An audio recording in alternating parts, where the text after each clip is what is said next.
Everyone good morning. बिहानको 7:30 बज्यो। यहाँ हिजो रोपेको प्याजलाई सिँचाइ गर्दैछु। लगभग हुन लाग्यो अब सिँचाइ।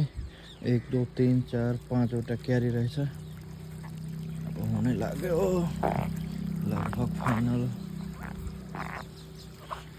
प्याज यति यहाँ 2टा अस्ति नै लागिसक्यो यो रोपेको। यहाँ तल पनि छ रोपेको, उताको यताको आज फेरि रोप्छ। यस्तो राम्रो छ प्याज। जय जवान जय किसान।